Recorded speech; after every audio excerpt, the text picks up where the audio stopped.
তো শয়তান যে কাজটা করে, জুমার দিনে আমাদের সব দুনিয়াবি কাজগুলো দিয়ে আমাদেরকে ব্যস্ত রাখে।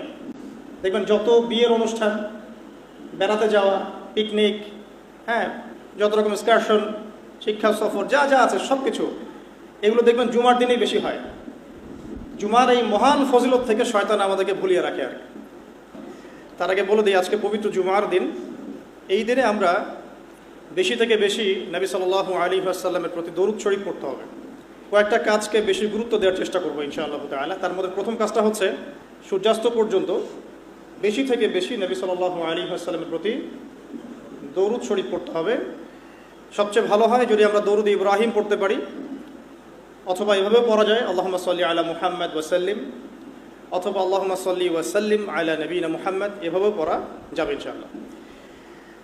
দ্বিতীয় কাজ হচ্ছে জুমার দিনে সকাল সকাল মসজিদে আসা, ইমামের কাছাকাছি বসা, পায়ে হেঁটে আসার চেষ্টা করা, মনোযোগের সাথে খুতবা শ্রবণ করা, খুতবার মাঝখানে কোনো কথাবার্তা না বলা, খুতবার মাঝখানে কোনো কথাবার্তা না বলা, এবং একে অপরকে কষ্ট না দেয়া।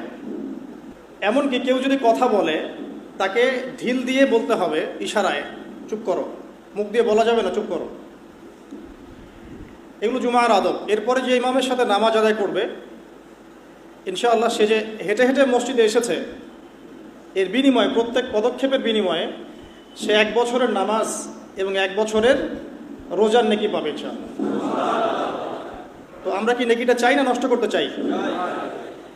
যদি চান তাহলে মসজিদের আদব রক্ষা করে বসতে হবে। আর যদি না চান এবং অন্যেরও নেকি নষ্ট করতে চান, নিজেরটাও না অন্যেরটাও সহ নষ্ট করতে চান, তাহলে সেলফিস, লাইভস, ভিডিওস, কথাবার্তা বলা, গল্প করা, এগুলো করতে পারেন। রাস্তা আপনার। জুমার দিন আরেকটা কাজ বেশি বেশি করার চেষ্টা করতে হবে, সেটা হলো দোয়া করা, দোয়া এবং ইস্তেগফার করা। কারণ এই দিনে দুটো সময় আছে যে সময়ের মধ্যে দোয়া কবুল হয়ে যাবে ইনশাআল্লাহ তাআলা। দুটো সময় এই জন্য বললাম যে এই দুটো সময় ওলামায়ে কেরাম ফিক্স করেছেন, হাদিসে একটা সময়ের কথা আছে। একটা হচ্ছে জুমার খুতবা শুরু হওয়ার থেকে নামাজ শেষ হওয়ার আগ পর্যন্ত, এই সময়টুকুর মধ্যে দোয়া কবুল হচ্ছে ইনশাআল্লাহ। তাই মনে মনে দোয়া করতে থাকবেন। যদি তাওহীদপন্থী হয়ে থাকেন এবং সুন্নতপন্থী হয়ে থাকেন, শিরিক না করেন এবং বেদাত না করেন, এবং একই সাথে হারাম রিজিকে লিপ্ত না হন, আশা করা যায় ইনশাআল্লাহ আমাদের দোয়া কবুল হবে ইনশাআল্লাহ। আরেকটা সময় হচ্ছে আসরের নামাজের পর থেকে মাগরিব পর্যন্ত, এই সময়টুকুর মধ্যেও দোয়া করলে দোয়া কবুল হবে ইনশাআল্লাহ। তো শয়তান যে কাজটা করে, জুমার দিনে আমাদের সব দুনিয়াবি কাজগুলো দিয়ে আমাদেরকে ব্যস্ত রাখে।